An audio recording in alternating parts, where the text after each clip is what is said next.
நாமக்கல் மாவட்டம் திருச்செங்கோடு வட்டார தேவனாங்குறிச்சி அரசினர் மேல்நிலைப் பள்ளியில் நலம் காக்கும் ஸ்டாலின் முகாம் நடைபெற்றது.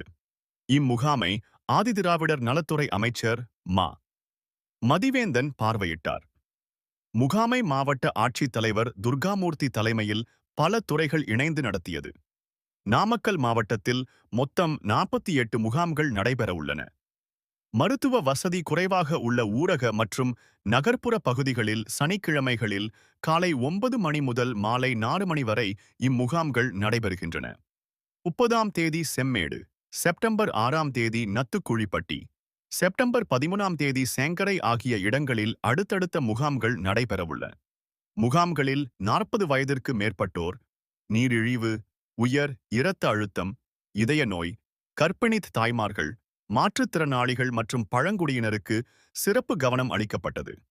உயர் இரத்த அழுத்தம், நீரிழிவு பரிசோதனை, எக்கோ, அல்ட்ராசவுண்ட், புற்றுநோய் தொடக்கநிலை சோதனை உள்ளிட்ட பரிசோதனைகள் நடைபெற்றன.